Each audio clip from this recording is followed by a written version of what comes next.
Retrouvez votre journal avec terredefrance.fr. Maroquinerie, textile et parfumerie fabriquées en France.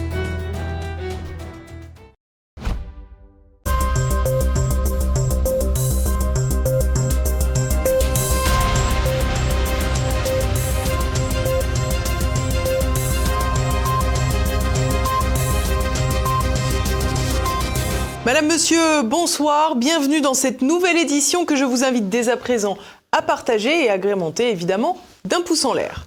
À la une ce soir, nous reviendrons sur le conflit israélo-palestinien. Un mois après l'attaque du Hamas et la riposte massive de Tel Aviv sur Gaza, Tsahal aborde une nouvelle phase, la guerre urbaine, l'occasion de revenir sur ces affrontements aussi complexes que meurtriers avec le spécialiste en stratégie militaire Bernard Wicht.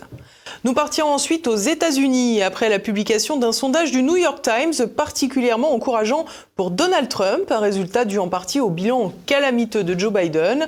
Et puis pour terminer, nous nous intéresserons au coup de blues du Made in France. Face aux difficultés économiques, les produits tricolores n'ont plus autant la cote.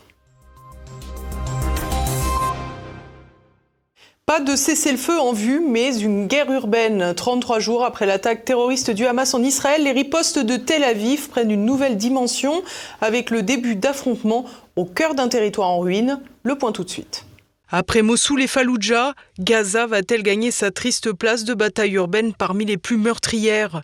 Après des incursions terrestres menées à grand renfort d'appui aérien, Tsahal ouvre désormais la page d'une guerre en pleine ville. Des combats souvent synonymes de lourds tributs pour les civils, lesquels font largement les frais de la riposte contre le Hamas. En 2018, après avoir étudié les combats en Syrie et en Irak, le Comité international de la Croix-Rouge estimait d'ailleurs que la guerre en milieu urbain tuait 8 fois plus de civils qu'en zone rurale. L'universitaire suisse Bernard Wicht, expert en stratégie militaire, nous explique les particularités du combat urbain. Quand on parle de spécificité du combat urbain, il faut se référer donc à la période actuelle, c'est-à-dire à partir de la Deuxième Guerre mondiale, avec l'archétype de Stalingrad, c'est-à-dire des combats qui se déroulent non plus pour la conquête des murailles ou des fortifications d'une ville, mais qui se déroulent à l'intérieur même des villes et surtout dans des villes qui sont détruites par les bombardements, donc des villes qui sont en ruine et donnent un avantage aux défenseurs parce que l'assaillant ne peut plus compter sur sa supériorité technologique, sur le fait qu'il a des moyens beaucoup plus puissants, que ce soit de l'artillerie ou de l'aviation, parce que là, cette physionomie urbaine complètement dévastée rend le combat de nouveau à un niveau d'individu à individu, donc de combattant à combattant. En général, le combat en zone urbaine est très vorace en effectif, aussi bien pour le défenseur que pour l'assaillant. C'est des combats où, je dirais, les armées ont tendance à s'épuiser. Depuis qu'on combat dans les villes, dans les guerres, malheureusement, les victimes civiles sont plus nombreuses que les victimes militaires. Des combats particulièrement meurtriers pour les combattants, mais aussi pour les civils. Par ailleurs, les affrontements revêtent un genre encore plus particulier à Gaza à cause des tunnels souterrains. On a un espace quand même relativement petit, la bande de Gaza, mais qui a été complètement aménagé en sous-sol avec des souterrains, des passages couverts, reliant les maisons les unes aux autres et donc permettant à des combattants qui n'ont pas de véhicules blindés, qui sont des fantassins, de se déplacer assez facilement de maison en maison. Là, il n'y a pas qu'un étage de souterrain, il y en a plusieurs. C'est que vous avez une zone qui peut être considérée comme nettoyée, pardonnez-moi ce terme, c'est un terme technique, qui peut être considérée comme nettoyée par l'assaillant, mais grâce au tunnel, on peut la réoccuper à un moment plus tard de la bataille. Donc c'est pour ça que ça rend ce combat très difficile. Alors à ce sujet, il faut quand même préciser une chose, c'est que Israël n'est pas surprise par cette situation. Elle a commencé à y réfléchir depuis le début des années 2000. Un terrain dont les difficultés sont donc faciles à appréhender, mais pas à dominer. Dans ce cadre, la possibilité d'anéantir les combattants du Hamas présents à Gaza semble bien difficile à atteindre sur le plan militaire, avec des affrontements qui devraient donc s'inscrire dans la durée. C'est aussi une des caractéristiques du combat en zone urbaine, c'est que la difficulté, les pertes, etc. font que le combat s'enlise sans qu'on parvienne à un véritable résultat, ou alors forçant l'assaillant qui dispose de la supériorité du feu à bombarder la ville, la zone urbaine de manière outrancière, qui évidemment ensuite provoque une réaction diplomatique, une réaction internationale qui est déjà en route pour le moment. Des réactions diplomatiques quant aux tribus payées par les civils et des résultats sans doute discutables en effet, dans la mesure où les têtes du Hamas sont bien loin de Gaza, du côté de la pétromonarchie qatarienne. On comprend rapidement la limite de l'exercice. Doha semble toutefois tourner favorablement cette proximité en négociant le sort des otages israéliens. Il serait ainsi question d'une instauration de trêve en échange de libération d'une dizaine ou d'une quinzaine de personnes, ainsi que la liste complète de ceux qui sont retenus depuis le 7 octobre dernier. Problème, Benyamin Netanyahou reste pour l'heure opposé à toute trêve, estimant qu'il ne pouvait pas se fier au Hamas pour la respecter, de quoi laisser entendre que la situation est bel et bien partie pour durer.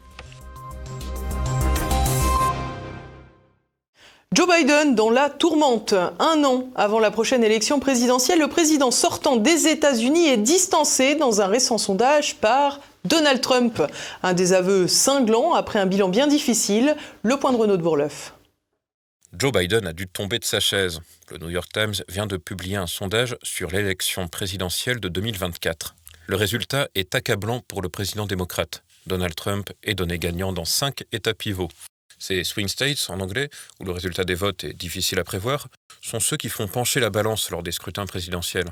En 2020, lors de la dernière élection, ces territoires avaient été âprement disputés. Dans un premier temps, Donald Trump était largement en avance. C'est lors du dépouillement des votes électroniques que Joe Biden a fait une impressionnante remontada que beaucoup considèrent encore comme frauduleuse. Selon le sondage pour 2024, Donald Trump serait très largement en tête des intentions de vote en Géorgie et dans le Nevada, et dans une moindre mesure en Pennsylvanie, en Arizona et dans le Michigan. À croire que le feuilleton judiciaire autour de l'ancien président républicain n'a pas affecté son retour en force.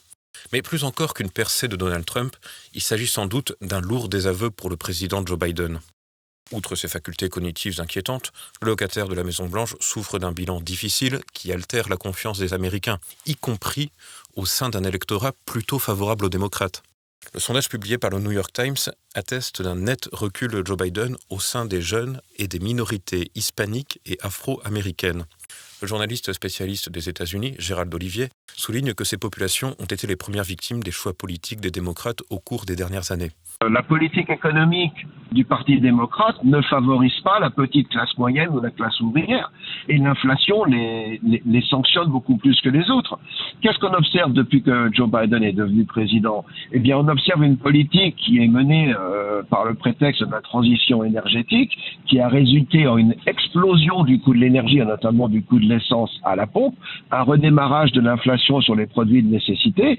Eh bien, la petite classe moyenne américaine, la classe laborieuse, on va dire, elle a besoin de se déplacer parce qu'aux États-Unis, le véhicule automobile, ça reste le principal moyen de locomotion et elle dépend beaucoup des prix de base pour remplir ce qu'on appelle le panier de la ménagère. Donc quand vous avez une inflation, notamment des prix de l'énergie et des prix des denrées de première nécessité, les premiers citoyens qui en pâtissent, ce sont les classes laborieuses, où on retrouve justement une importante partie de minorités. Joe Biden assurait pourtant il y a quelques jours qu'il n'avait jamais été autant optimiste pour l'Amérique. Cette année, le président a doublé le déficit budgétaire des États-Unis par rapport à l'année dernière, alors que la dette est estimée à près de 33 000 milliards de dollars.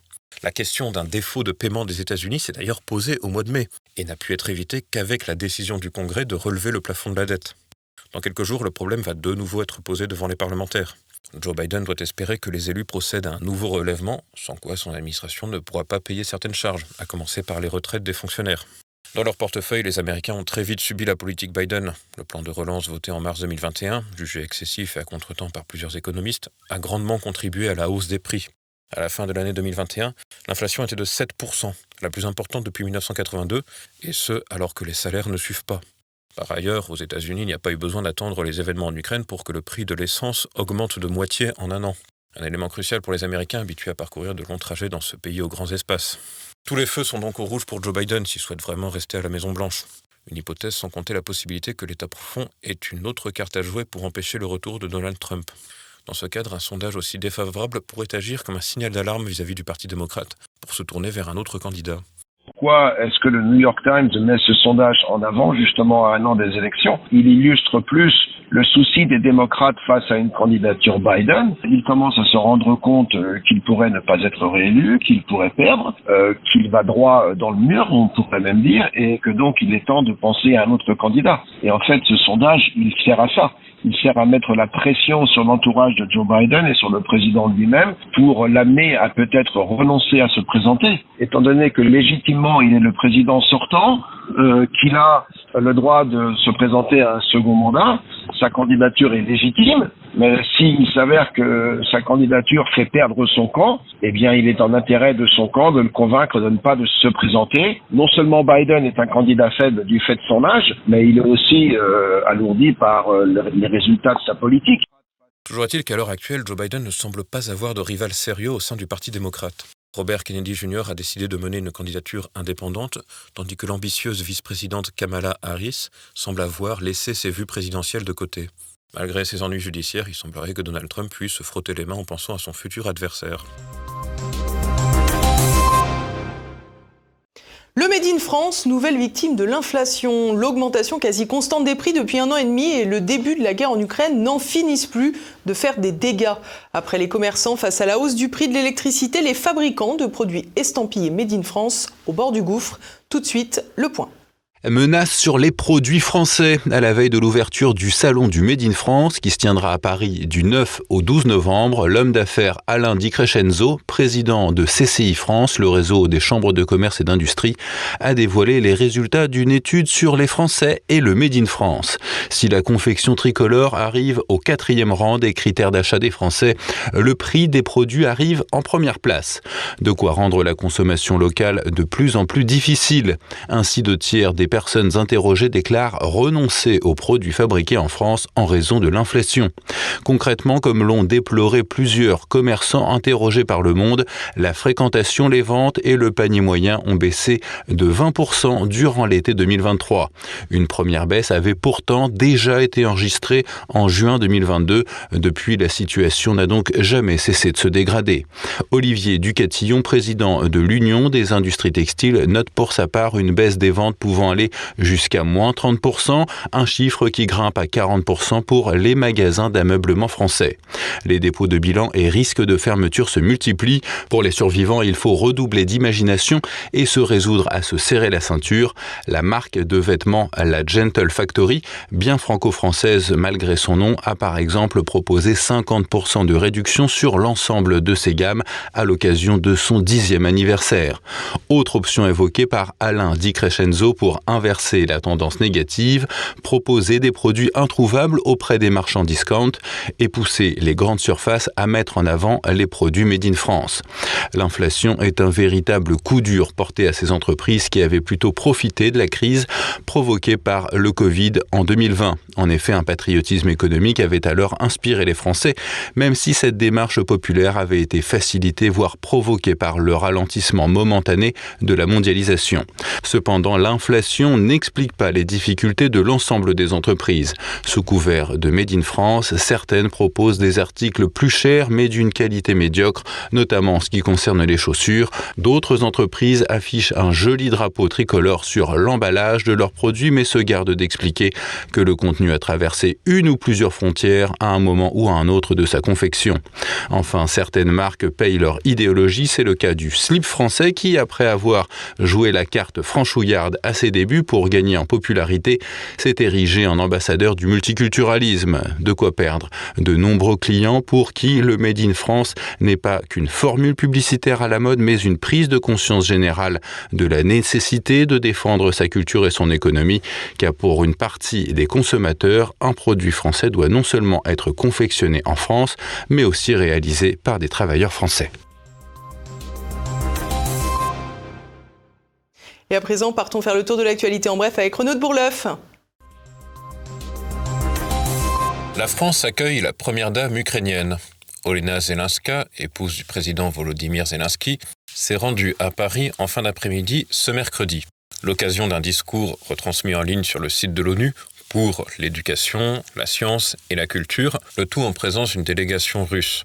L'UNESCO a déjà versé quelques 35 millions d'euros en mesures d'urgence pour accompagner psychologiquement les élèves et les enseignants ukrainiens. Avec un agenda millimétré, Olena Zelenska a ensuite inauguré un espace réservé aux livres en langue ukrainienne à la bibliothèque de l'UNESCO, puis rencontré Christian Guémy, un prétendu artiste de rue nommé C215, dont le fait d'armes est d'être allé en Ukraine pour, je cite, faire du street art en soutien au peuple ukrainien. L'UNESCO devrait d'ailleurs héberger une de ses œuvres d'art.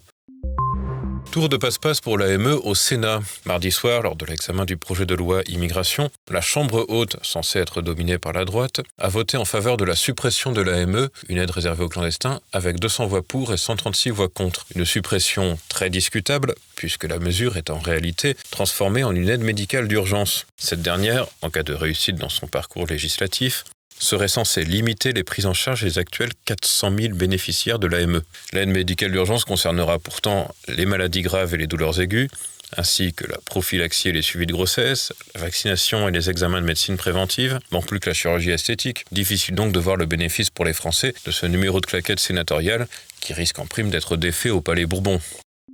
Même numéro concernant la régularisation des clandestins travaillant dans des secteurs dits en tension. L'article 3 du projet de loi immigration était censé être une ligne rouge pour le président du groupe LR au Sénat, Bruno Retailleau. Finalement, il a trouvé mardi un accord avec le groupe Union centriste. Les sénateurs de droite et du centre vont voter pour la suppression de cette disposition, mais aussi pour un amendement permettant au clandestin de demander lui-même sa naturalisation sans passer par son employeur. La seule différence serait que le pouvoir de régularisation des préfets serait encadré de façon plus stricte, du moins en théorie. Cet argument sera voté par les sénateurs d'ici la fin de la semaine. Bruno Retailleau parle d'un texte qui n'est plus celui de Renaissance, mais celui de LR. Toujours est-il que ce maigre changement, s'il est validé au Sénat, pourrait là encore être défait au Palais Bourbon.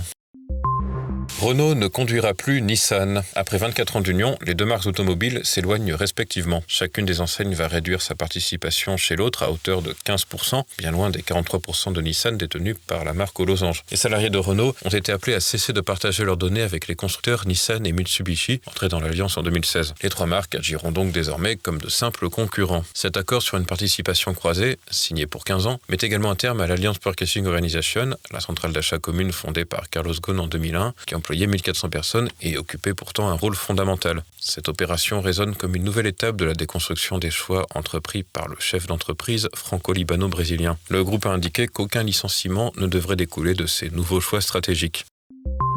Une note gustative maintenant. En 2023, la France est redevenue le premier producteur mondial de vin. L'Italie perd sa place acquise en 2007 avec une chute de 12% sur un an. La botte a souffert de tempêtes de grêle et de pluies torrentielles suivies de grandes sécheresses. Un phénomène qui a affecté l'ensemble des vignobles d'Europe, à l'instar de l'Espagne et de la Grèce. En France, la production est stable, malgré la propagation de mildiou dans le Bordeaux et le Sud-Ouest et la sécheresse dans le Languedoc. En revanche, le cognac, la Corse et la Champagne auront cette année des volumes particulièrement importants. La France, déjà championne en qualité, l'est désormais aussi en quantité. Giorgia Meloni veut consolider sa place au pouvoir. Lundi, le président du Conseil italien a fait adopter par ses ministres son projet de réforme constitutionnelle, bientôt présenté aux parlementaires. L'enjeu, consolider la place de l'exécutif avec une élection du chef de gouvernement au suffrage universel direct pour un mandat de 5 ans. À l'heure actuelle, le système politique italien repose sur le Parlement et, en l'absence de forte majorité, le gouvernement est structuré par des alliances entre les partis. Des alliances souvent fragiles. Conséquence, le poste qu'occupe Giorgia Meloni a une durée de vie moyenne d'environ 18 mois. Le texte doit maintenant être adopté par les deux chambres et, en l'absence de majorité des 2 tiers, faire l'objet d'un référendum. En cas de rejet, Giorgia Meloni pourrait être sérieusement fragilisée. Et voilà, nous arrivons déjà à la fin de cette édition. Dans un instant pour le Zoom du jour, François Bert, ancien élève de Saint-Cyr et ancien officier parachutiste de la Légion étrangère, présente son ouvrage « Le discernement à l'usage de ceux qui croient qu'être intelligent suffit pour décider ». C'est déjà pas mal. On est dans un monde médiatique qui a un double problème, c'est qu'il fait advenir tout sur la table, le dérisoire comme l'essentiel, au même niveau. Et on a une espèce d'illusion de ceux qui sont au pouvoir qui consiste à croire qu'à chaque fois qu'on répond par l'émotion à un sujet, on le traite.